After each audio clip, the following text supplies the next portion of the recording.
A single lamp flickers in an endless hall of forgotten scrolls. This is the ghost of the Library of Alexandria, the greatest mystery of the ancient world. It was not merely a building, but the collective memory of civilization itself, and its disappearance is a haunting silence that echoes through history. By the end of this journey, you will understand the true scale of what vanished and why its loss still defines our pursuit of knowledge today. We will trace whispers of a catastrophic fire, but also uncover a slower, more chilling tale of decay.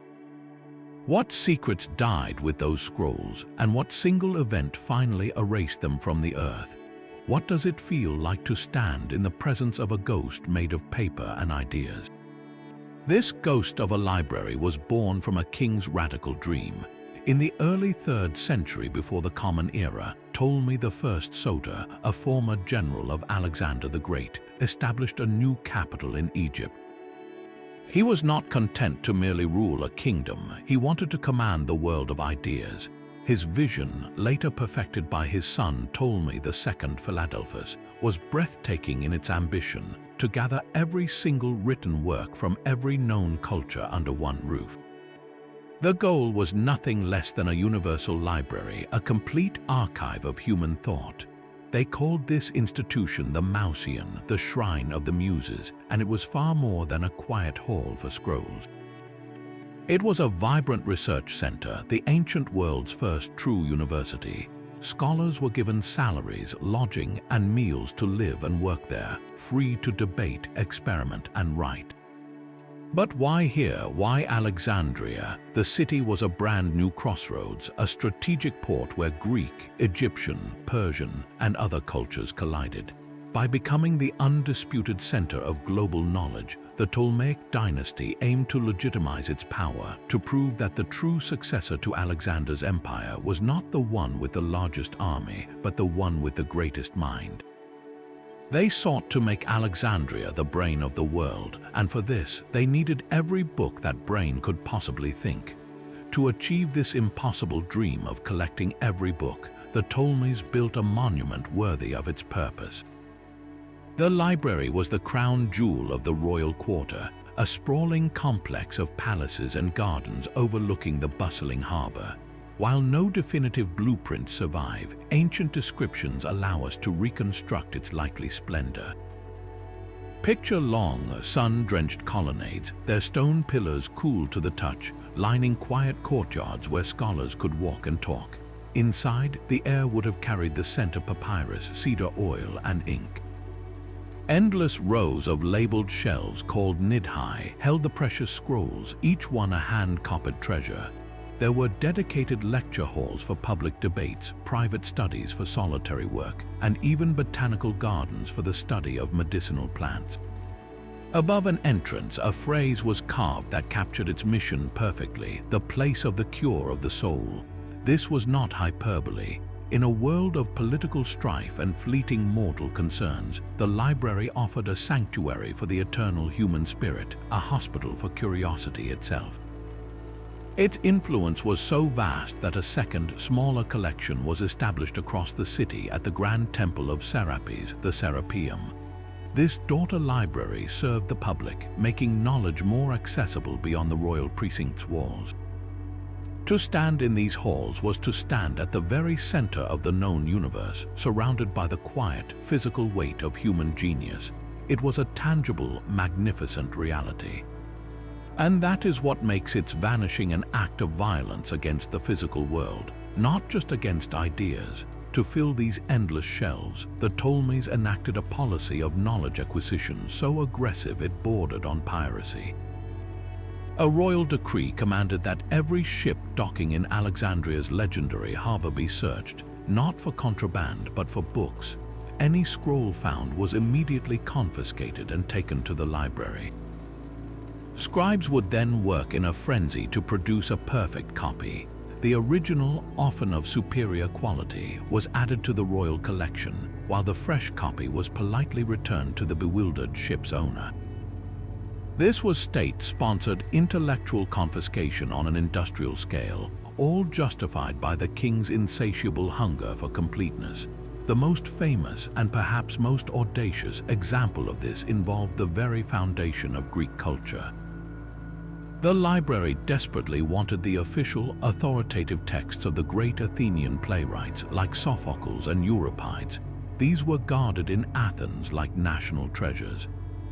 The Ptolemies did not attempt a risky theft. Instead, they offered the Athenian government a colossal security deposit of 15 talents of silver, a fortune, as a guarantee for borrowing the precious scrolls. Once the originals arrived in Alexandria, they were copied with exquisite care. But then the Ptolemies made a calculated decision. They kept the priceless Athenian originals for their library and sent the beautifully made copies back to Athens, forfeiting the enormous silver deposit. To them, the money was meaningless. Possessing the definitive version of a Greek tragedy, the actual scroll that might have been handled by the playwright himself, was beyond price. Beyond confiscation and diplomatic trickery, the library also deployed vast financial resources in a legitimate global book hunt. Agents were sent across the known world, from the markets of Rhodes to the temples of Mesopotamia, with blank checks from the royal treasury. They bought, bartered, and commissioned works on every subject imaginable. The goal was a single, universal archive where a scholar could trace the history of a star from Babylonian clay tablets, compare medical techniques from India and Egypt, and read every epic poem ever composed. This was not mere collecting. It was an attempt to capture and cage the entire spectrum of human thought by any means necessary. The sheer volume of knowledge housed within those walls is almost impossible to grasp in modern terms. Ancient sources offer tantalizing but varying figures. The Greek geographer Strabo, writing about the library in its prime, did not give a precise number but spoke of it with awe. Later historians, like the Roman Seneca, claimed it held 400,000 scrolls. Another account from the scholar Aulus Gellius pushes the number even higher to 700,000. Even the most conservative estimate paints a staggering picture: hundreds of thousands of individual scrolls, each one a unique, hand-copied work. To put that in perspective, if a single scroll contained a text the length of Homer's Iliad, then the library at its peak may have held the equivalent of over 100,000 full-length books. This was not a quiet, modest collection. It was a roaring avalanche of human thought captured and catalogued, and the languages represented were as vast as the numbers. While Greek was the administrative tongue of the Ptolemaic rulers and formed the core of the collection, the librarian's ambition was global. Shelves held works in Egyptian, recorded in both hieroglyphic and demotic scripts, preserving pharaonic wisdom and medical texts far older than the library itself. There were scrolls in Hebrew containing the laws and histories of a people. There were Babylonian astronomical charts on clay tablets, translated and copied onto papyrus. There were Phoenician trade logs, Sanskrit philosophical treatises from distant India, and works from cultures whose names have since faded from history. This was the crucial, often overlooked truth. The Library of Alexandria was the world's first attempt at a multicultural, universal archive. It did not seek to replace these diverse voices with Greek thought, but to collect and preserve them all under one colossal roof. The loss, therefore, was not the loss of a single culture's memory, but a synchronized silencing of countless voices from across the ancient world. The true scale of the tragedy is measured not just in the number of scrolls, but in the breathtaking diversity of human experience they contained, now condensed into a single, haunting silence. This intellectual sanctuary was not defined by its silent scrolls, but by the brilliant, often argumentative minds it housed. To walk its colonnades was to risk overhearing a debate that could reshape reality. One of its most famous directors, Eratosthenes, was a man of such wide-ranging genius he was nicknamed Beta, the second letter of the Greek alphabet, because he was supposedly second best at everything. Yet this so-called runner-up performed a feat of staggering insight. He learned that at noon on the summer solstice in the southern city of Scene, sunlight shone directly down a well, hitting the bottom with no shadow. In Alexandria, 500 miles to the north, a vertical stick at that same moment cast a distinct shadow. By measuring the angle of that shadow, a simple fraction of a circle, and applying geometry to the known distance between the cities, Eratosthenes calculated the circumference of the entire Earth. His result was within a few percent of the correct value, a measurement of the planet performed with a stick, a shadow, and a brilliantly logical mind, all within the library's walls. But the intellectual daring went further still. Another scholar, Aristarchus of Samos, looked at the complexities of planetary motion and proposed a shocking simplification.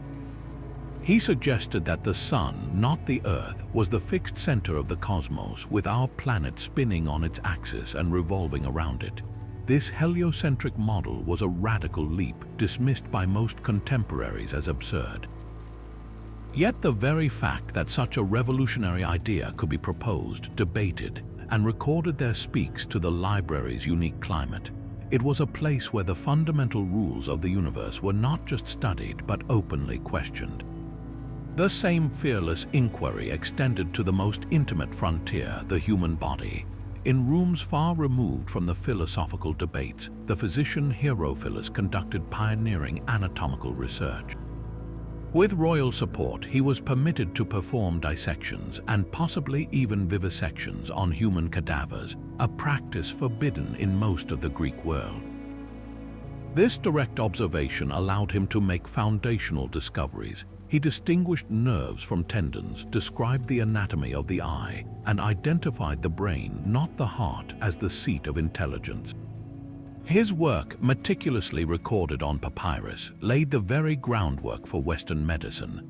This was the library's true magic, a single institution where a poet could refine an epic in one room, while a mathematician calculated the size of the world in another, and a physician unraveled the secrets of life in a third. It was a chaotic, collaborative, and fiercely competitive ecosystem of thought, where every scroll represented a challenge to be answered, an idea to be surpassed. The atmosphere crackled with the energy of discovery, a tangible sense that humanity, gathered in this one place, was on the verge of understanding everything. Yet this roaring avalanche of human thought presented a monumental new problem: chaos. How could a scholar possibly find a specific scroll among hundreds of thousands, a single voice in that immense chorus? Without order, the greatest library in the world was just a beautiful prison for ideas, each one trapped and impossible to locate. The solution to this chaos came not from a king or a general, but from a poet and scholar named Callimachus.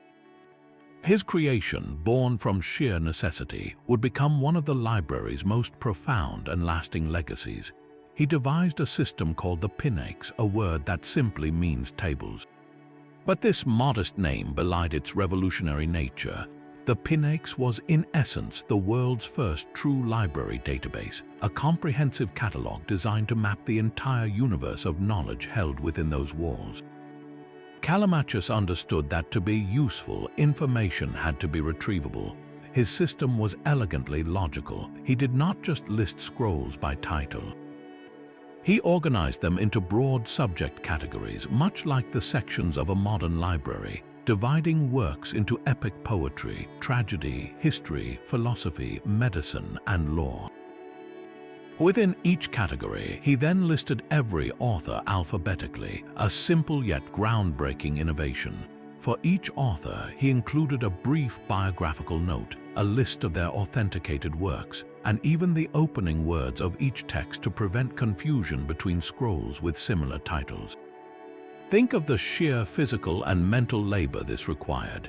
Teams of scribes under Callimachus's direction would have unrolled each new arrival, identified its author and subject, recorded its key details on a separate sheet, and then filed that record in its proper place within the growing master catalog. The Pinakes did not just help you find a book, it helped you understand the landscape of knowledge itself. You could trace the development of an entire genre, see which philosophers were responding to which earlier thinkers, or discover every known work on a specific medical ailment. It transformed the library from a storage warehouse into an interactive, navigable mind. This was a revolution in information science that predated the printing press by over 1,000 years.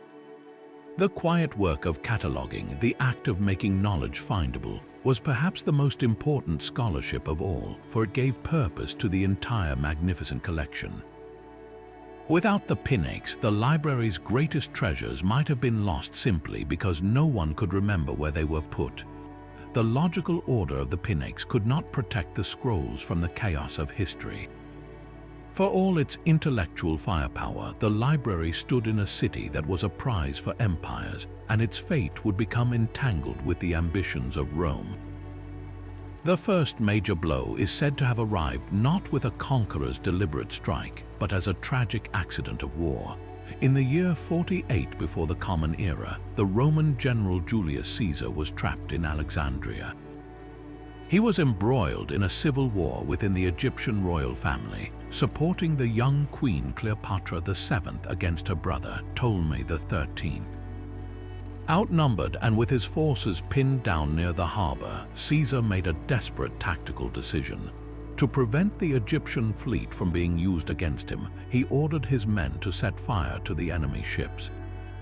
It was a classic scorched earth maneuver, but in the tight confines of the ancient port, fire was a living, leaping thing. Ancient historians like the Roman writer Seneca describe how the flames, driven by the wind, did not stop at the water's edge. They raced from the wooden hulls to the docks, then engulfed the waterfront warehouses.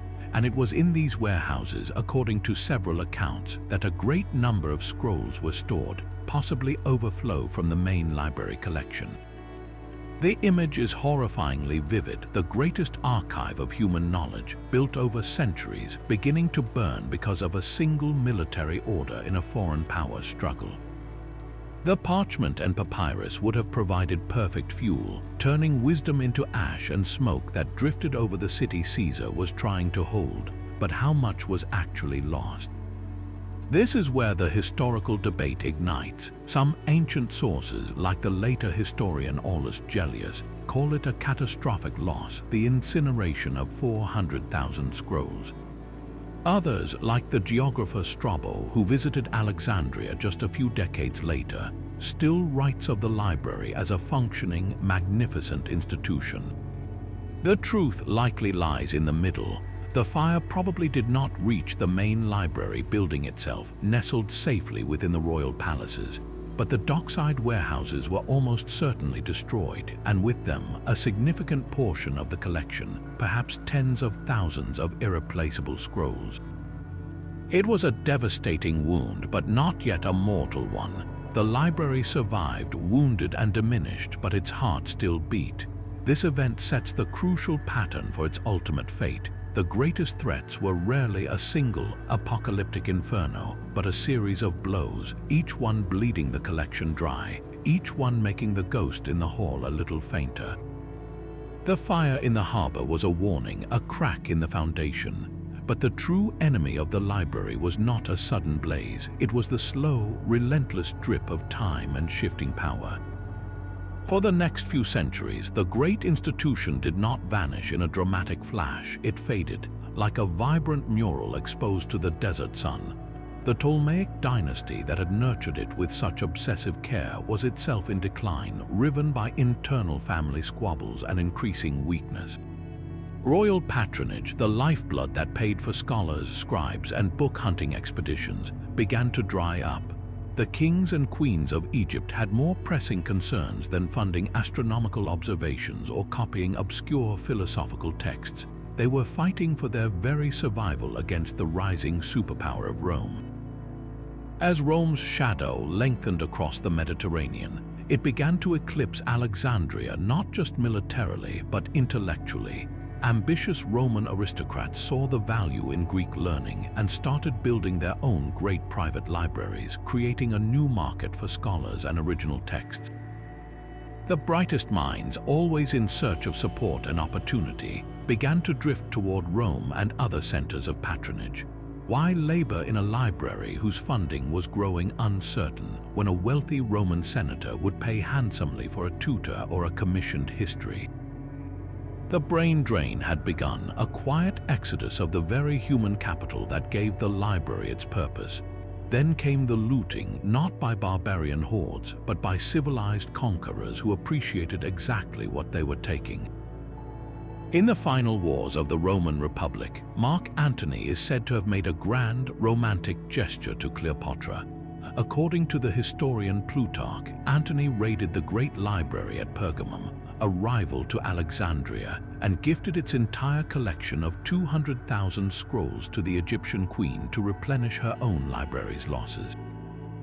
If true, this was less a restoration and more a transplant, moving one great collection to fill the shelves of another, a symbolic shuffling of knowledge's deck chairs. Later, after Augustus defeated Antony and Cleopatra and made Egypt a Roman province, he too is recorded as having taken scrolls from Alexandria's shelves for his own libraries in Rome. This was not destruction, it was dispersal. The universal archive, the dream of having everything in one place, was being dismantled piece by precious piece. Each scroll that left Alexandria on a ship bound for Rome was a unique thread pulled from the grand tapestry. This is the death by 1,000 cuts. It was the slow withering of financial support, the gradual migration of scholars to greener pastures, and the systematic cherry-picking of its finest works by emperors who wanted a piece of its prestige for themselves. The library's buildings may have still stood, and scrolls certainly remained, but its soul, its reason for being as the unparalleled center of world knowledge, was evaporating. It was becoming a magnificent shell, a museum of its own former glory, while the living, breathing work of scholarship moved elsewhere. The ghost in the hall was growing quieter, its whispers harder to hear over the bustling commerce of a Roman province. While the main library faded in the royal quarter, its public sibling faced a far more violent end. Across the city, at the summit of a hill, stood the Serapeum, a magnificent temple complex dedicated to Serapis, a hybrid god created to unite Greek and Egyptian worshippers. Within its walls thrived the so-called daughter library, a vast secondary collection. This was not a backup archive, but a vital organ of public intellectual life, making the treasures of scholarship accessible to citizens, travelers, and students beyond the palace gates. Its shelves held thousands of scrolls, a mix of duplicates from the main collection and unique works of its own, all housed in a space that was both a library and a living temple to a pagan god. This dual identity would seal its fate. By the late 4th century of the Common Era, the Roman Empire had undergone a profound transformation. Christianity, once persecuted, was now the official state religion. Emperor Theodosius I, a fervent Christian, issued a series of decrees banning pagan rites and ordering the closure of temples across the empire. In Alexandria, a city always simmering with religious and political tension, these edicts were a spark thrown into dry tinder. The Patriarch of Alexandria, Theophilus, a powerful and zealous bishop, saw the Serapeum not as a library, but as the ultimate symbol of stubborn pagan defiance looming over his Christian city. In the year 391, with imperial sanction, Theophilus mobilized a Christian mob. They marched up the hill not to debate philosophy, but to erase a rival faith. What followed was not a careful removal of scrolls for preservation elsewhere. It was an act of ideological annihilation. The mob tore the great temple down, likely burning or scattering its library in the process. The physical destruction of the Serapeum is one of the clearest, most documented moments in this long story of loss. It is also the event most often mistakenly cited as the final destruction of the main library of Alexandria. The conflation is understandable. Both were great libraries in Alexandria, and both were destroyed. But the distinction is crucial. The mother library in the royal precinct had likely been a ghost for centuries by this point, its scrolls dispersed or decayed. The Serapeum's destruction was the killing of the last remaining significant, organized collection in the city, the final blow that ensured no great public archive would rise again from Alexandria's stones. It was a punctuation mark, a violent and definitive full stop, written not by accident or neglect, but by deliberate holy war against the old world. When the dust settled on that hill, one thing was clear: the age of the Universal Library and the pagan world it represented was officially over. So we are left with a crime scene, but no single clear culprit. The Library of Alexandria is gone, and history has left us with a lineup of suspects, each with motive and opportunity, but the evidence is frustratingly circumstantial. This is the great whodunit of the ancient world, and every proposed villain tells us something about the eras that accused them. The first and most famous suspect is Julius Caesar. As we heard, his harbor fire in 48 before the Common Era certainly destroyed a vast number of scrolls in storage, but the ancient sources, like the historian Cassius Dio, are careful to say the fire spread to the warehouses containing books, not the library itself. Caesar, a highly literate man, would have had no motive to burn the greatest repository of knowledge in the world. He admired it. The fire was a tragic accident of war, a devastating blow, but likely not the killing stroke. The case against him is strong for causing major loss, but weak for delivering the final blow. Centuries later, we encounter our second suspect, the Roman Emperor Aurelian. In the year 272, he recaptured Alexandria after it had been seized by the rebellious Queen Zenobia of Palmyra. The fighting was fierce and destructive, focused on the royal quarter where the main library complex still stood, even if it was a shadow of its former self. It is entirely plausible that the great buildings, perhaps already damaged or repurposed, were caught in the crossfire and burned during the siege. This suspect represents death by urban warfare, the collateral damage of empire. Then we have Emperor Theodosius I and his patriarch Theophilus. Their religious purge in 391 definitively destroyed the Serapeum and its daughter library. But again, this was the temple complex on the hill, not the original library in the palace district. By this late date, the main library was almost certainly not functioning. The confusion between the two sites has often pinned the entire crime on Theodosius, but the evidence points to him destroying the last significant remaining collection, not the primary one. Finally, there is the suspect from a much later tradition, the Muslim Caliph Omar. According to a story written centuries after the fact, after the Arab conquest of Alexandria in 642, the general Amr ibn al-As asked the caliph what to do with the books in the conquered city. Omar is said to have replied that if the books agreed with the Quran, they were superfluous, and if they disagreed, they were dangerous. Therefore, he allegedly ordered them used as fuel for the city's bathhouses, a fire that burned for 6 months. This is a powerful and enduring myth, but modern scholars almost universally dismiss it. No contemporary Arab or Byzantine source mentions it, and by the 7th century, there was almost certainly no great centralized library left in Alexandria to burn. This suspect seems to be a later invention, a piece of anti-Muslim propaganda from the era of the Crusades, reflecting medieval religious tensions more than historical fact. And here lies the core of the mystery. No ancient source ever explicitly describes the burning of the main library building. Its end was not a headline event, it was a whisper lost in the noise of centuries. This absence of a clear villain forces us to confront a more unsettling truth. Perhaps we are looking for a single murderer when the real killer was a slow, collaborative decay. The most persistent story of the library's end is also the one most scholars now reject. Centuries after the last scroll likely crumbled to dust, a dramatic and damning tale emerged to fill the historical silence. It claims that in the year 642, after the Arab general Amr ibn al-As conquered Alexandria, he wrote to the Caliph Omar for instructions on what to do with the city's vast collection of books. The Caliph's reply was chillingly logical. If these books contain what is already in the Quran, they are unnecessary. If they contain anything that contradicts the Quran, they are harmful. Therefore, he commanded they should be destroyed. The story concludes with the scrolls being distributed to the city's 4,000 bathhouses as fuel for their furnaces, a fire so vast it burned for 6 full months. It is a powerful image, the literal warmth of civilization sacrificed to provide hot water, wisdom turned to ash for the sake of a bath. This narrative paints a clear villain and a definitive apocalyptic end. It satisfies a deep human need for a simple story with a clear cause and a dramatic finale, but the evidence for it is almost non-existent.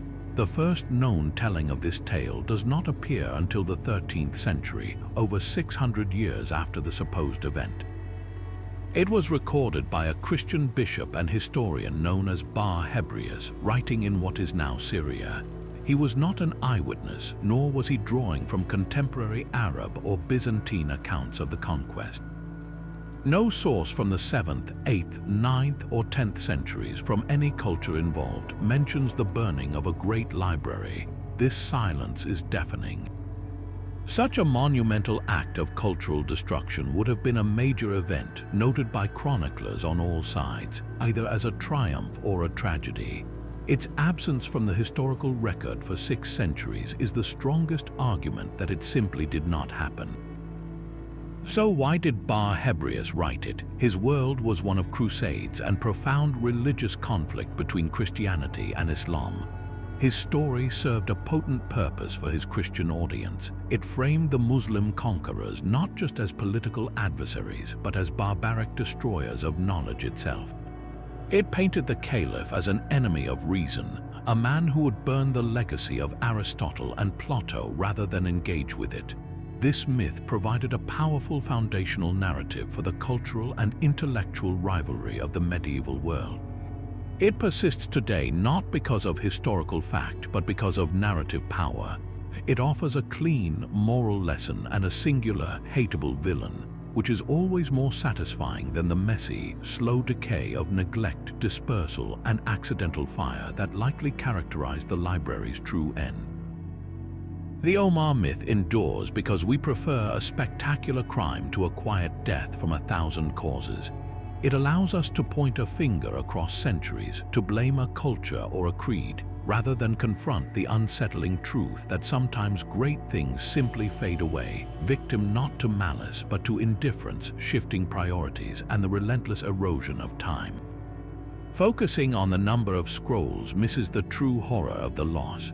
We must ask what was written on them. The silence left behind is filled with the ghosts of specific, irreplaceable works that shaped our understanding of the ancient world. Consider the great Athenian playwrights. We know the names Aeschylus, Sophocles, and Euripides as the fathers of tragedy. But of the estimated 90 plays Aeschylus wrote, only 7 survive today. Sophocles wrote over 120 plays, and we have just 7. Euripides wrote around 92, and we have 18 or 19. The rest, the overwhelming majority of their life's work, vanished. Their surviving plays are masterpieces, but they are fragments of a much larger conversation. We have lost the sequels to famous stories, the experimental works, the entire scope of their artistic evolution. What insights into human nature, what breathtaking dialogues were consumed by that silence? The loss extends far beyond Greek literature. 2 of the most devastating historical disappearances come from the very cultures the Ptolemies sought to collect. A Babylonian priest named Berossus wrote a monumental history of his civilization, drawing directly from the cuneiform archives in Mesopotamian temples. His work, written in Greek to explain Babylonian astronomy, mythology, and king lists to the Hellenistic world, is now almost entirely gone. We have only fragments quoted by later authors.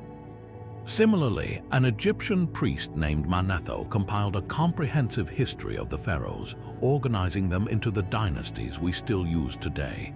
His complete Egyptian history, a bridge between native records and Greek scholarship, is lost. We know it only through incomplete summaries and references. These were not just books, they were entire worldviews written by insiders who could decode their own cultures for the future. Their loss severed a direct line to how the Babylonians and Egyptians understood their own past. Then there is the realm of science and technology, the works of the brilliant engineer and mathematician Ctesibius, who pioneered pneumatics and built intricate water clocks and organs in Alexandria itself, survive only in descriptions by others. His own writings are dust, the complete astronomical observations of centuries, the detailed medical case studies from the school of Herophilus, the geographic maps based on now-lost expeditions, all gone. But the most haunting category is the one we cannot even name, the works that left no trace at all. How many entire languages spoken by peoples on the edges of the known world were recorded in a single scroll that was never copied?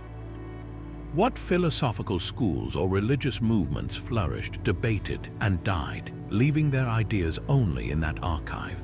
What practical technologies, forgotten recipes for concrete, or insights into agriculture were written down once and then lost forever?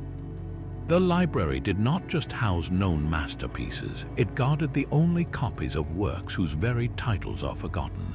This is the immaterial cost, a catastrophic narrowing of the human story. We are left with the surviving canon, a brilliant but partial mosaic, while the surrounding sea of context, contradiction, and alternative thought has evaporated. Our history is not just what remains, it is defined and diminished by what that fire and that slow decay took from us. This silence is not an empty space, it is a gravitational force that pulled history off its course. We can never know the exact alternate timeline, but we can feel the weight of that absence in the centuries that followed. The disappearance of the Library of Alexandria was not a contained historical event. It was a fracture in the very foundation of human understanding, and the aftershocks rippled forward for 1,000 years. Consider the simplest, most direct consequence, the loss of time itself. Ancient historians like Berosus and Manetho wrote comprehensive chronicles of Babylon and Egypt. Their complete works, likely housed in Alexandria, would have given medieval and Renaissance scholars a clear, continuous timeline of those empires drawn from primary sources. Instead, Europe spent centuries trying to reconstruct ancient history from fragments, legends, and the Bible, leading to a profoundly compressed and distorted view of the past. The true antiquity of human civilization was forgotten, only to be rediscovered painfully slowly through archaeology. This loss of chronological depth stunted our historical imagination for generations. Now stretch that thought into the realm of science. The library held the works of Aristarchus, who proposed a sun-centered solar system. It contained the detailed anatomical findings of Herophilus, who identified the brain as the seat of thought. These were not obscure ideas, they were the leading edge of inquiry in their day, preserved in the world's greatest archive.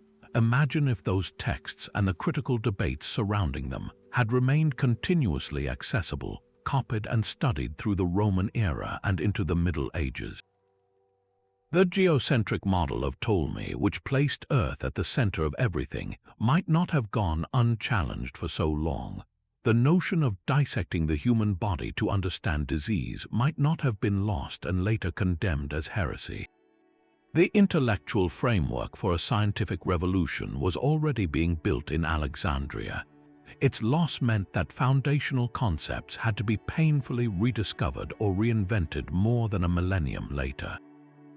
Could the breakthroughs of Copernicus, Galileo, and Vesalius have happened in the 12th century instead of the 16th? It is a tantalizing and heartbreaking possibility. The delay was not due to a lack of human genius in the intervening centuries, but often due to a lack of access to the accumulated genius of the past. The ripple extends to cultures whose entire memory was potentially held in a single, fragile copy. We think of the magnificent Maya, whose codices were burned by Spanish missionaries. But what of cultures the Greeks and Egyptians traded with or heard rumors of? What records of the Phoenician voyages or the kingdoms of sub-Saharan Africa? or early contacts with India and China, were transcribed onto a scroll and sent to Alexandria, never to be copied again. The library was a global listening post. Its destruction meant we lost not only the voices of the great classical civilizations, but also the echoes of countless others, silencing them before they could even enter the historical record. Our modern understanding of the ancient world is therefore lopsided, built largely on what survived by chance in other places, like dry desert caves or buried volcanic ash. Alexandria was meant to be the intentional, curated safeguard against that very chance. Its failure is why history feels full of gaps and sudden dark ages. We are not looking at a complete tapestry, we are piecing together a picture from scattered, frayed threads that survived the storm. The library promised a world where knowledge was centralized, protected, and built upon cumulatively. Its vanishing ensured that human progress would be a story of fits and starts, of rediscovering old truths and mourning losses we can no longer name. That is the true counterfactual, not just a faster timeline of invention, but a fundamentally different relationship with our own past, one of connection rather than amnesia. This profound absence creates a maddening temptation for the modern mind. We want to dig. We want to find the ghost's bones, to lay our hands on a single stone from the hall that held Aristotle's own scrolls. Yet the search for the physical library of Alexandria is an archaeological puzzle of the most frustrating kind. The problem is not a lack of interest, but a brutal convergence of geography and history. The ancient royal quarter where the great Mouseion stood lies directly beneath the bustling modern city of Alexandria. It is buried under centuries of rubble, later Roman constructions, and the dense urban fabric of a living metropolis of 5 million people. Excavating there is not like digging in a deserted desert valley. It is like performing brain surgery on a patient who is running a marathon. Archaeologists must work in cramped, flooded pits between building foundations and modern sewer lines, with the Mediterranean Sea constantly threatening to seep in and collapse their trenches. The past here is not neatly layered, it is a chaotic, waterlogged scramble.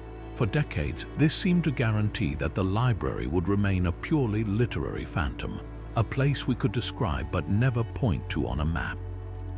Then, in the 1990s, a Polish-Egyptian archaeological team made a discovery that sent a jolt of electricity through the scholarly world. While excavating in the Brushan area, the ancient royal precinct, they uncovered a complex of 13 identical, beautifully constructed lecture halls. Each room featured a central podium for a speaker and tiered seating built of white marble, arranged in a semicircle exactly like a small, intimate university classroom. The design was unmistakably academic. These were not public theaters or council chambers. They were spaces designed for teaching and debate. Their location, right in the heart of the old Ptolemaic palace district, makes them the strongest candidate ever found for a physical remnant of the Mouseion complex itself. To stand in one of those rooms is to stand in the footprint of the ghost. You can almost hear the echo of a professor's voice, the rustle of a scroll being unfurled for a student. It is not the library, but it is the classroom beside it, a vital piece of the ecosystem finally given form in stone. This discovery fuels a persistent, burning hope among historians and archaeologists. If lecture halls could survive, could scrolls? The dream is that somewhere, perhaps in a sealed cellar or a forgotten annex that escaped both fire and flood, containers of papyrus might still lie preserved. The arid climate of Egypt is a miracle for organic material. Papyrus that would rot anywhere else can last for millennia in a dry, sealed environment. We know this from other sites, like the carbonized scrolls from Herculaneum, preserved by volcanic ash, or the vast caches found in desert graves.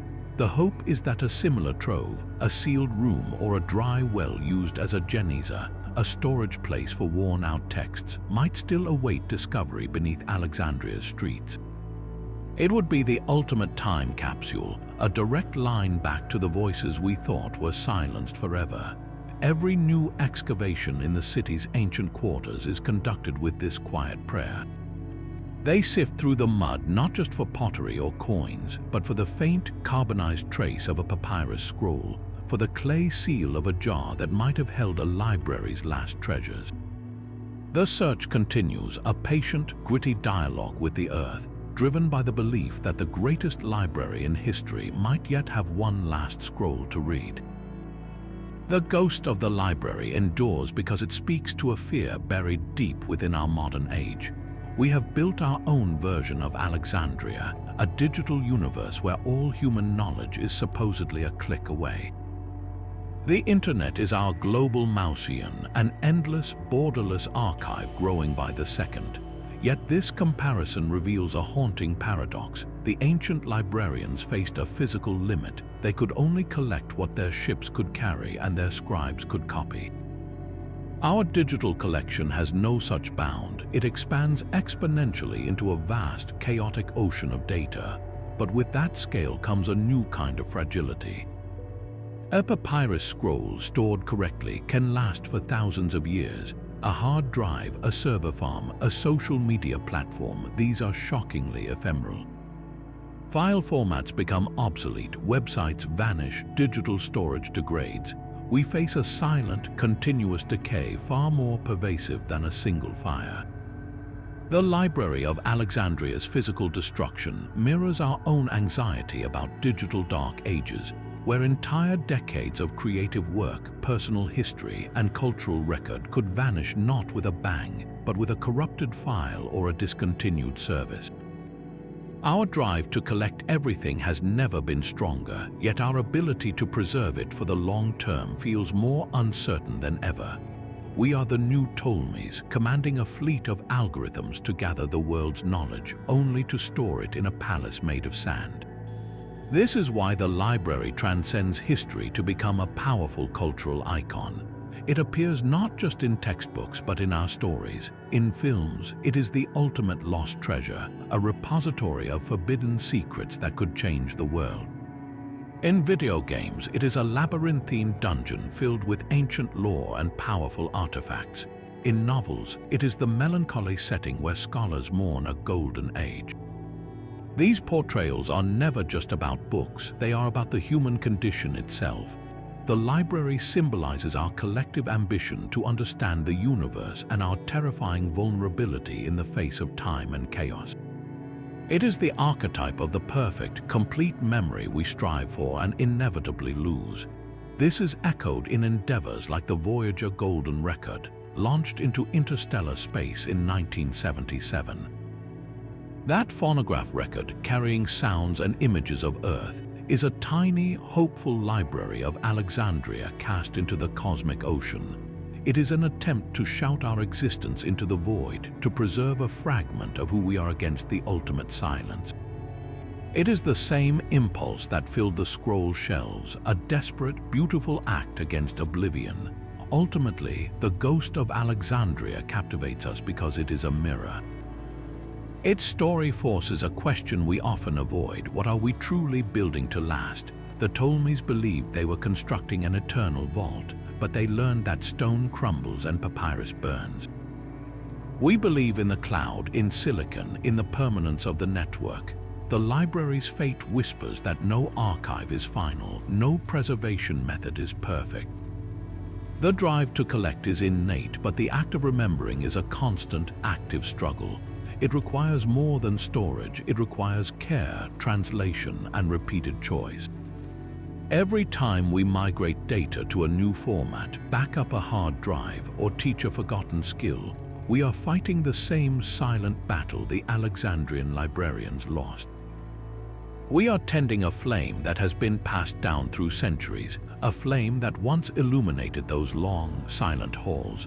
The library's true legacy is not the scrolls it lost, but the relentless, fragile hope it represents, the unquenchable human need to reach out of our own time, to whisper to the future, and to pray that someone, somewhere, is still listening. Alexandria's ghost was not alone in the darkness. The tragic fate of one great library becomes a haunting pattern when we look across history, a rhythm of brilliant creation followed by catastrophic loss. This story of fragile knowledge repeats itself in different times and places with a chilling familiarity. Consider the Library of Pergamum, a direct rival to Alexandria in the 2nd century before the Common Era.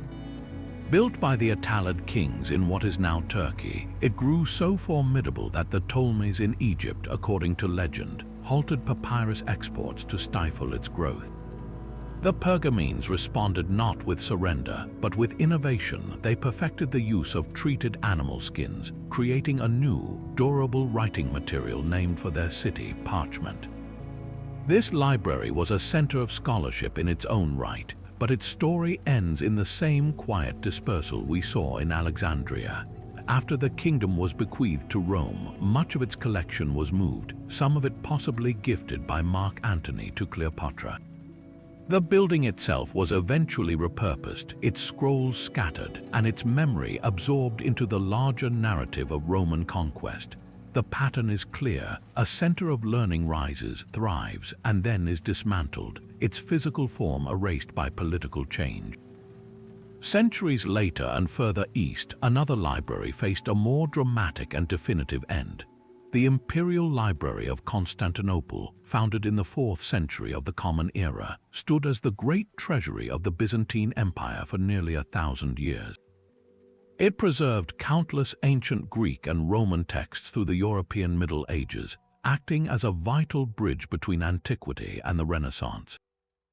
Yet in 1204, it met a fate that echoes the religious violence of Alexandria's Serapeum. During the brutal Fourth Crusade, Christian knights from Western Europe, who were supposed to be en route to fight Muslims, instead sacked the Christian city of Constantinople. The library was a prime target. Crusaders, seeking treasure and driven by a contempt for the scholarly Greeks, looted and burned its contents. Precious manuscripts were torn apart for their gold leaf illuminations or used as kindling. This was not an accident of war, but a deliberate act of cultural vandalism, a stark reminder that the enemies of knowledge can wear any armor. The pattern shifts east again to a story of creation and loss that mirrors Alexandria's intellectual ambition almost exactly.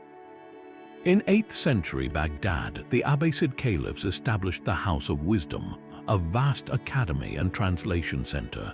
Scholars from across the Muslim world and of various faiths gathered there to translate the philosophical and scientific works of Greece, Persia, and India into Arabic. They did not merely preserve this knowledge, they expanded upon it, making groundbreaking advances in algebra, astronomy, and medicine. For centuries, it was the brightest beacon of learning on Earth. Its end in 1258 was one of the most horrifying single acts in library history. When the Mongol armies of Hulagu Khan besieged Baghdad, they sacked the city. Historical accounts describe the invaders throwing the entire contents of the House of Wisdom into the Tigris River. So many manuscripts were dumped that the river ran black with ink and red from the blood of scholars, creating a gruesome metaphor for the drowning of an age of reason. The water that had given life to the city now carried away its collective mind. Finally, we cross an ocean to witness the same pattern enacted with a different, more systematic cruelty. The Maya civilization of Mesoamerica possessed its own great libraries, filled with intricate screenfold books or codices made of bark paper. These were not primitive artifacts. They contained sophisticated astronomical tables, historical records, and complex calendrical systems, the entire intellectual heritage of a magnificent culture. When Spanish clergy arrived in the 16th century, they saw these texts not as knowledge, but as diabolical works that threatened the spread of Christianity.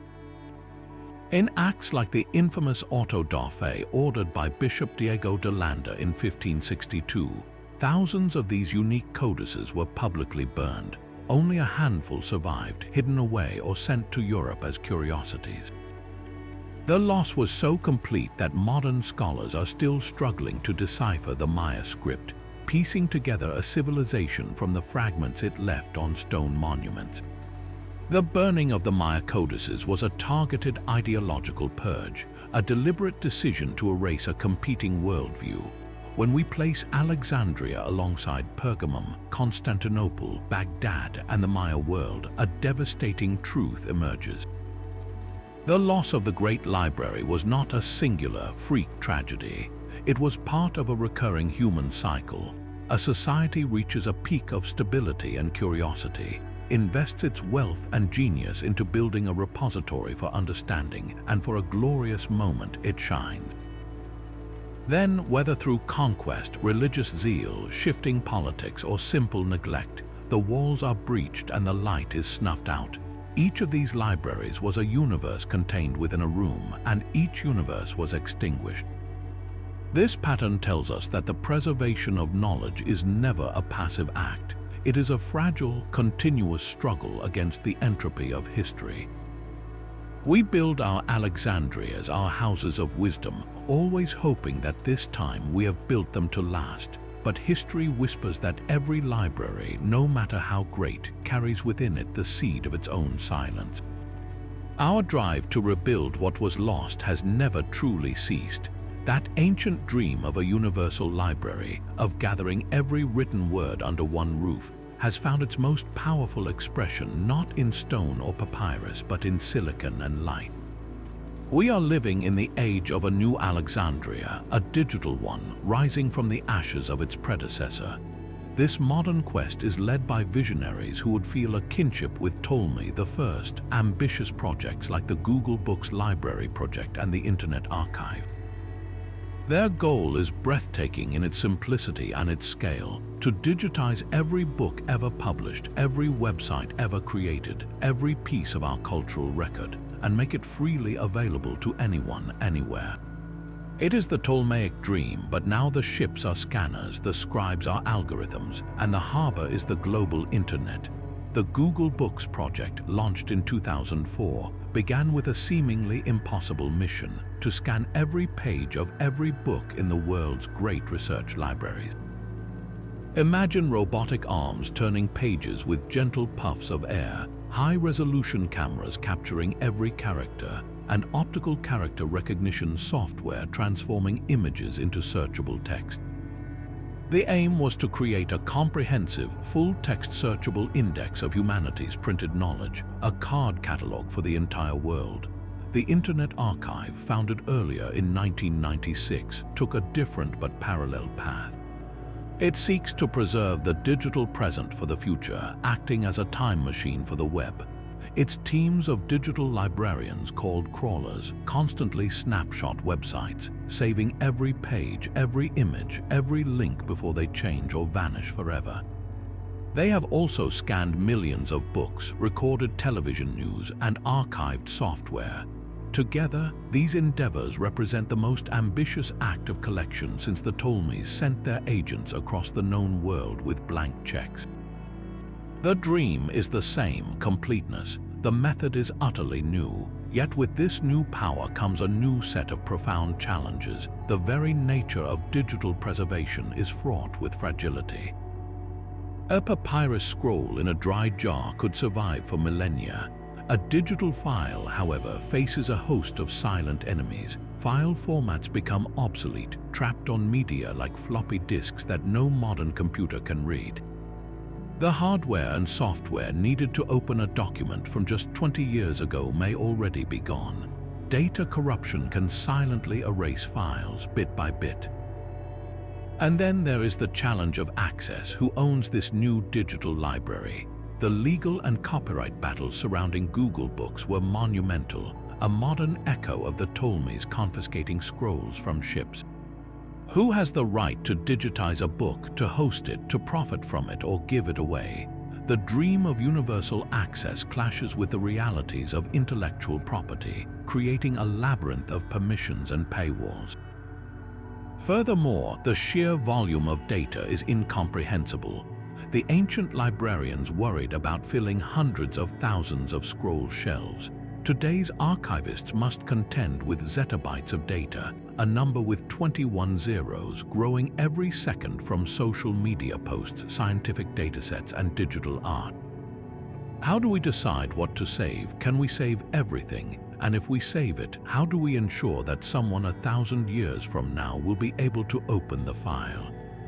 This is the central paradox of our digital Alexandria. We have built a library with infinite shelf space, but the shelves themselves are made of ice, melting and reforming constantly. We are learning that preserving knowledge in the digital age is not a one-time act of scanning, but a perpetual, costly commitment to migration, verification, and renewal. The ghost of the original library whispers a warning: no archive is permanent. Our new one, for all its dazzling scale, may be the most fragile we have ever built. The true fire that consumed Alexandria was not merely physical. It was a clash of two fundamental human impulses: the drive to know everything and the urge to declare that some things must never be known. The library stood as the ultimate temple to the first impulse, a place where every idea from every corner of the world and every school of thought was granted a shelf and a right to exist. Its guiding principle was radical inclusivity. A scroll containing the erotic poetry of Sappho could sit beside a treatise on geometry, and a pagan creation myth from Babylon could be studied alongside the monotheistic laws of the Hebrews. The value was in the collection itself, in the preservation of the human record in all its messy, contradictory glory. This is the essence of open knowledge, a belief that understanding grows from exposure to difference, that truth is refined through friction and debate, not declared by fiat. The Mouseion was built on the faith that the human mind, when presented with the full spectrum of thought, could navigate it, critique it, and build upon it. This is a dangerously liberating idea, for it places ultimate authority not in a king or a priest, but in the individual's reason and curiosity. It suggests that no single text, no single ideology can ever contain the whole of truth. The library, in its purest form, was a declaration of intellectual humility and boundless ambition, a silent argument that we are made wiser by what we preserve, even and especially that which challenges our deepest convictions. The forces that dismantled it, however, operated from a completely opposite premise. Whether it was a Roman emperor consolidating power, a Christian bishop eradicating pagan rivals, or a later conqueror imposing a new faith, the motive was often the same: control. For dogma to remain absolute, competing narratives must be eliminated. A universal library that gives equal space to heretical scientific theories, to the sacred texts of other gods, or to histories that contradict the official story is an existential threat. It is a living proof that other ways of seeing the world not only exist, but are worthy of study and respect. The destruction of such a place is not an act of blind vandalism, it is a targeted silencing. It is the decision that certain questions are too dangerous to ask, that certain memories are too inconvenient to keep. When Patriarch Theophilus ordered the demolition of the Serapeum, he was not just tearing down a pagan temple, he was attempting to erase the intellectual foundation of a rival worldview. He was ensuring that future generations would have no easy access to the philosophies and theologies that Christianity had supplanted. The books were not the collateral damage, they were the primary target. This pattern repeats whenever ideology demands purity. It happened when Spanish friars burned Maya codices to save pagan souls, and when Mongol armies drowned the books of Baghdad to shatter a civilization's identity. In each case, the fire is a tool of simplification. A complex, multifaceted human story is reduced to a single, approved narrative. The library, in its glorious complexity, represents the uncomfortable, challenging reality of pluralism. The fire seeks to replace that with a clean, controlled story of a single truth. This is the symbolic battle at the heart of Alexandria's ghost. It is the eternal tension between the archivist and the censor, between the scholar who asks, "What if?" and the authority that demands, "You must not." The loss of the library, therefore, is not just a historical tragedy about burned scrolls. It is a cautionary tale about what happens when the fear of ideas becomes stronger than the love of knowledge. It reminds us that the greatest threats to our collective memory are rarely natural disasters, but human decisions. The decision that some voices are not worth hearing, that some chapters are better ripped from the book. Every time we choose to preserve a controversial text, to digitize a banned book, or to teach a difficult history, we are fighting on the side of the ancient librarians. We are choosing the messy, magnificent library over the clean, absolute silence of the flame. The greatest secret of the library might not be what it lost, but what it may have hidden away. Beyond the grand lecture halls and public reading rooms, whispers from antiquity suggest a more clandestine dimension to Ptolemy's archive. Some ancient sources, like the Roman historian Ammianus Marcellinus, hint at vast, purpose-built subterranean vaults beneath the main complex. These were not mere storage cellars, but hidden halls designed to safeguard the most precious or controversial treasures of the collection. Imagine a scroll containing a king's secret treaty, or a philosopher's heretical treatise on the nature of the gods, or even the original, unedited works of a famous thinker.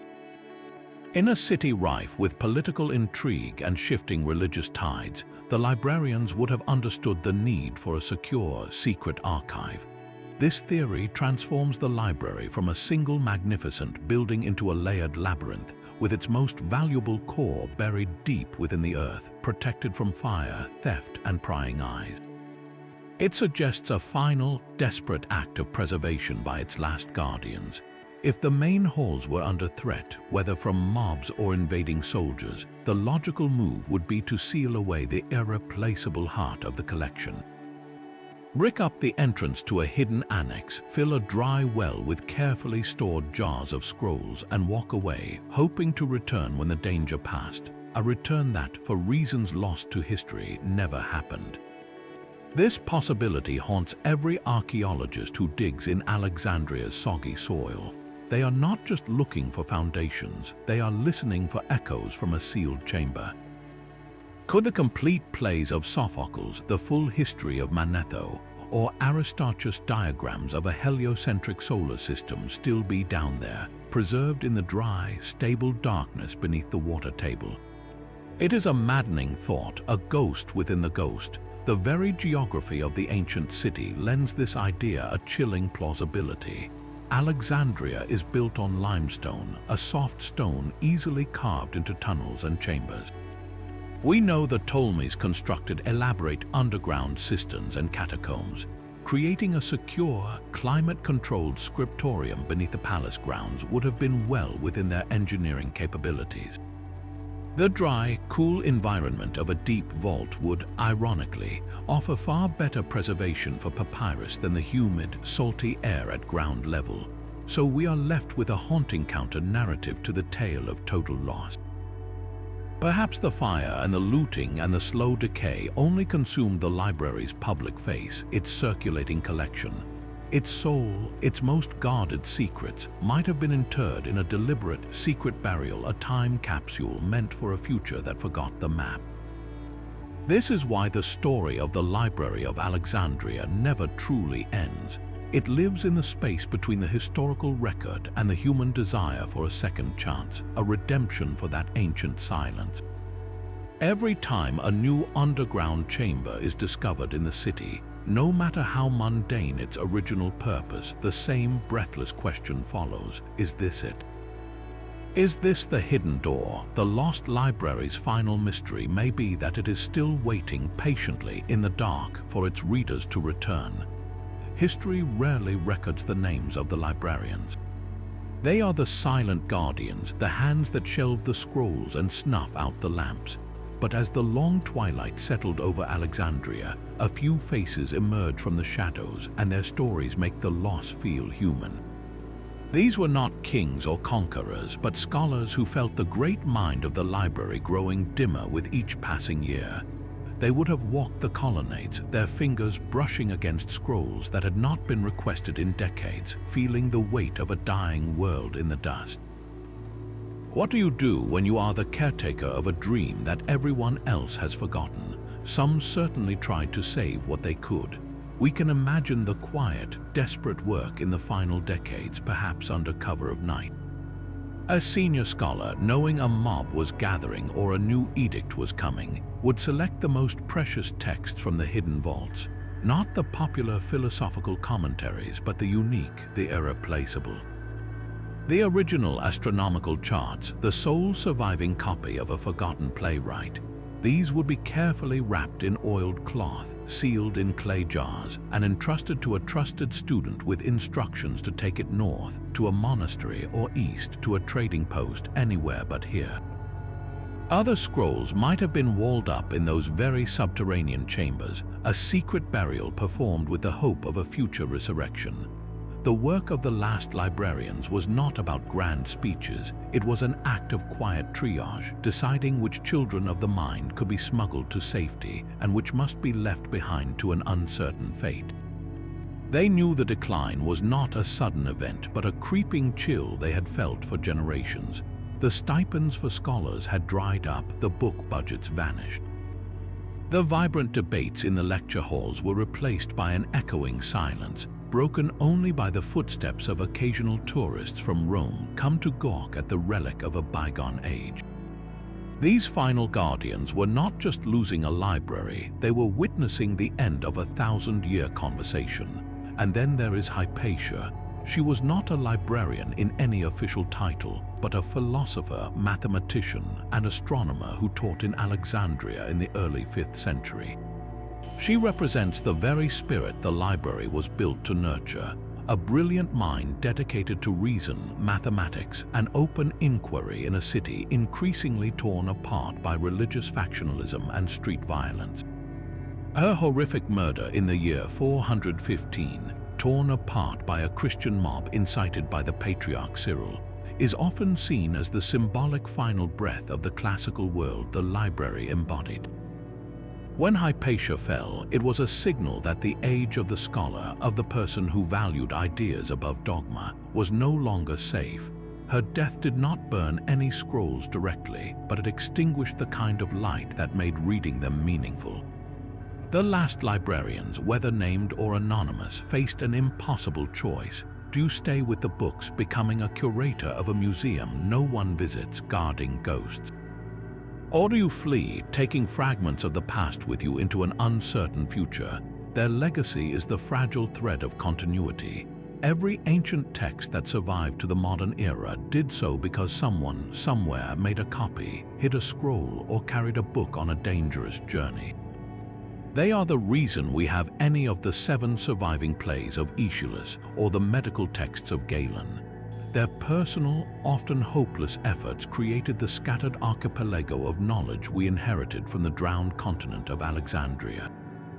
They prove that even in the face of a vanishing world, the human impulse to preserve, to pass the torch, never completely dies. It simply grows quieter, more desperate, and more heroic. The organizational genius of Alexandria proved harder to burn than papyrus. While flames could consume scrolls, they could not erase the revolutionary systems created to manage them.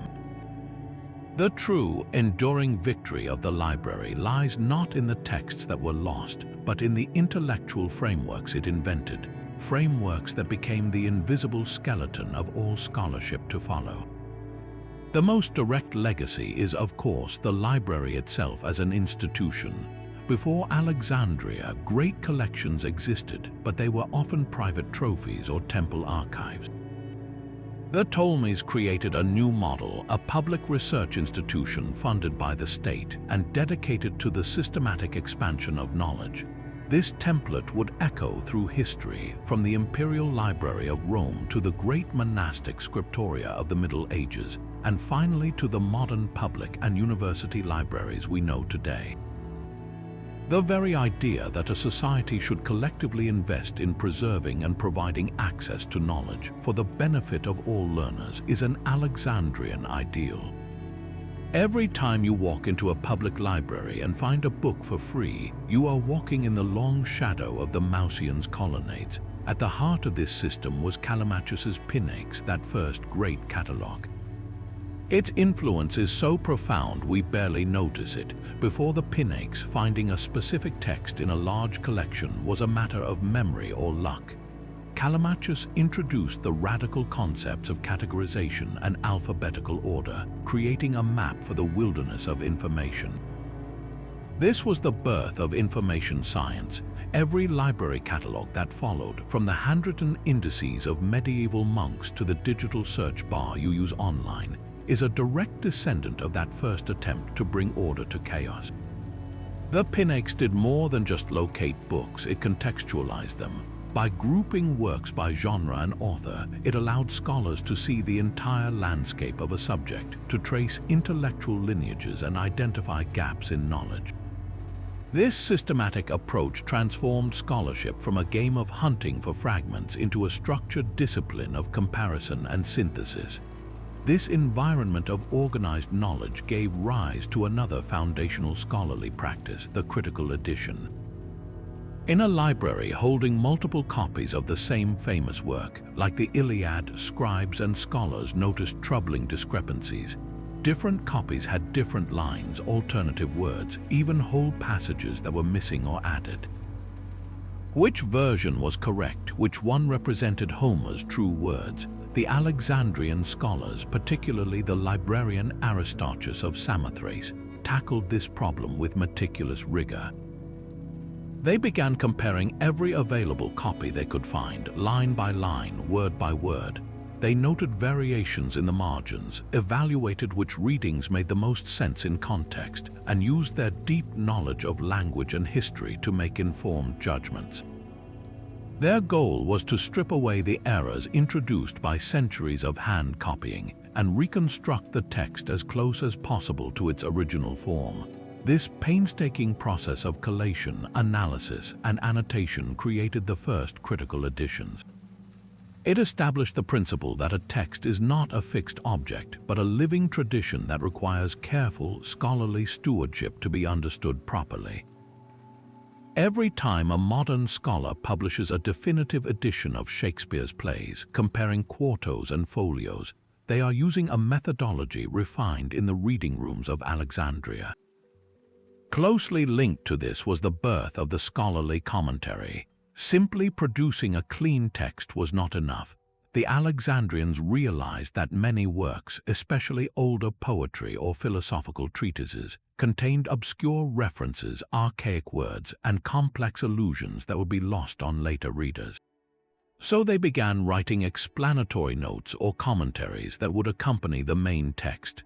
These notes might explain a rare mythological figure, parse a difficult grammatical construction, or offer interpretations of ambiguous passages. The great scholar Didymus Chalcyntorus, whose nickname meant brazen-gutted for his tireless work, was said to have written over 3,500 books of commentary. This practice acknowledged that knowledge is cumulative, that each generation builds upon the understanding of the last, and that preserving a text also means preserving the key to unlocking its meaning. The footnote, the annotated edition, the academic article that explicates a classic work, all flow from this Alexandrian innovation. It is the act of a civilization talking to itself across time, ensuring that the conversation does not break down. So, while the physical library may have turned to dust and ash, its mind survived.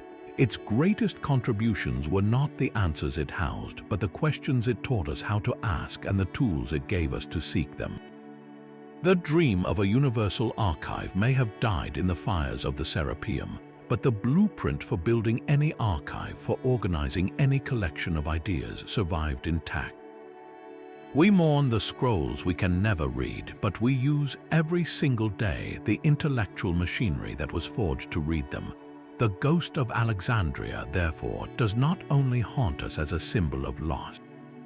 It also walks beside us, invisible and essential, in the very structure of our schools, our libraries, and our relentless pursuit of understanding. It is the quiet, persistent logic in the catalogue, the careful skepticism in the footnote, the organized curiosity that turns a pile of books into a world of knowledge. That quiet, complex story of slow decay is why a soft-spoken history matters. A single, spectacular fire is a simple story, a villain we can blame before moving on. But the truth of Alexandria is far more unsettling and far more instructive because it lacks a clean ending. It forces us to sit with a harder reality that the greatest threats to our collective memory are rarely dramatic and sudden, but gradual, cumulative, and often dressed in the ordinary clothes of shifting priorities and quiet neglect. The library did not simply explode, it faded, its scrolls dispersing one by one like leaves from a dying tree. This version of history is not as loud, but its whisper carries a deeper warning. It teaches us that institutions, no matter how magnificent, are not monuments, they are living things. They require constant nourishment, vigilant care, and a society that actively chooses to value them day after day, century after century. The Ptolemies made that choice, pouring treasure and obsession into their archive. Their successors, for a multitude of reasons, slowly stopped. The fire in the harbor was a wound, but the true cause of death was the bleeding that no one staunched. This pattern is not locked in antiquity. We see it whenever a public archive loses its funding, when a museum's collection decays in storage for lack of conservators, when a digital repository is left to rot on obsolete servers because maintaining it is no longer a budget priority. These are not acts of malice, they are the soft, administrative sounds of something being forgotten. The haunting power of Alexandria's true story lies in its terrifying relatability. We understand budget cuts, we understand how a cherished program can be slowly defunded into irrelevance. We understand the slow drift of attention to newer, shinier things. The library's ghost asks us a profound and uncomfortable question. What are we, right now, allowing to fade through inattention? What knowledge, what institution, what fragile thread of culture are we failing to steward because its decline is too quiet to make headlines? The dramatic tale of a single fire lets us off the hook. It was a catastrophe, a force beyond control. The soft-spoken history of slow erosion places the responsibility squarely in human hands across generations. It tells us that preservation is not a one-time act of building a great library or launching a digital archive. It is a perpetual covenant, a promise to the future that must be renewed with every budget, every vote, and every choice to look past the urgent and tend to the important. To listen to Alexandria's true story is to hear the faint sound of sand shifting, grain by grain, until a mountain is gone. And it compels us to ask, what mountains are we standing on today, and what quiet erosion have we failed to hear? The dust of Alexandria has settled for centuries, yet the questions it raises are more urgent than ever. Will we ever find physical proof, a sealed chamber beneath the city that still cradles its scrolls? This is not just an archaeological dream, it is a test of our own resolve to seek out the ghosts of our past. Every new ground-penetrating radar scan of the ancient Brutian district, every meticulous sifting of soil in a construction site trench is conducted with that fragile hope.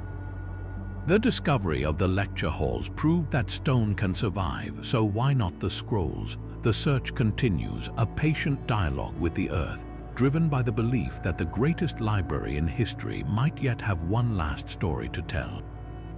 But this quest is not only about what lies buried, it is about what we are building right now on the surface. We have constructed our own universal library in the digital cloud, and it faces a silent, pervasive threat far more insidious than fire. How do we prevent our own digital dark age? The data we produce today, from personal photos to global scientific datasets, is stored on media with shockingly short lifespans. File formats become unreadable, websites vanish overnight, and entire platforms disappear, taking vast swaths of our cultural record with them. Preserving a papyrus scroll required a dry jar and a stable temperature. Preserving a digital file requires constant, active renewal, migrating it to new formats, verifying its integrity, and maintaining the software and hardware needed to read it. This is a perpetual, costly covenant with the future, and we are only beginning to understand the weight of that responsibility. So the final, most pressing question is this: what are we, as a global society, actively doing to protect our collective knowledge today? The answer is found in scattered, hopeful efforts, in the archivists digitizing crumbling newspapers, the librarians fighting for funding, the programmers developing open, sustainable file formats, and the volunteers backing up endangered websites. It is found in every individual who chooses to preserve a family history, to support a local library, or to question what might be slipping away unnoticed. The ghost of Alexandria is no longer just a relic, it is a mirror.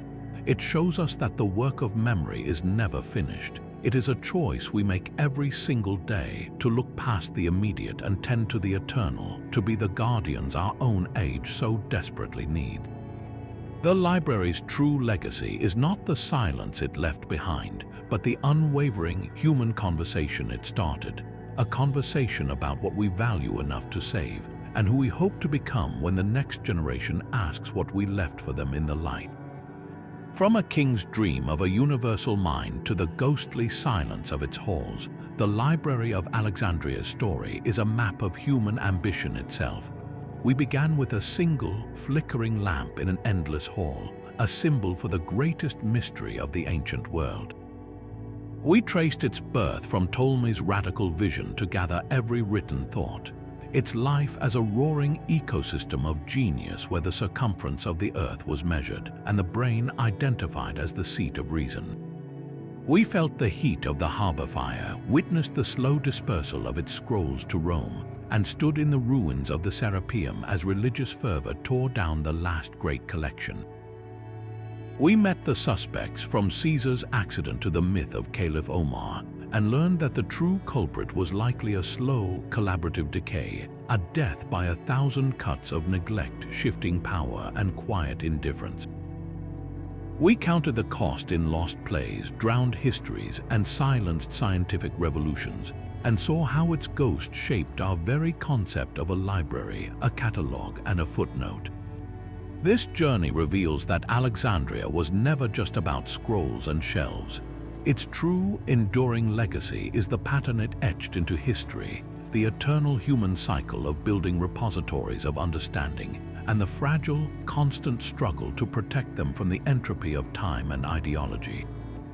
It is the story of our quest to know, to preserve, and to remember against all odds. So now the story passes to you. Look at the world you inhabit, at the digital archives and local libraries, the family stories and the shared histories. Be a guardian in your own way, share a forgotten tale, support a preservation effort, or simply choose to remember something beautiful that others might let fade. Keep the conversation across time alive. We would love to hear your thoughts in the comments below. Which theory of the library's end feels most true to you? And if you want to join us as we explore more softly spoken histories, mysteries lost to time, please subscribe. The next story is waiting.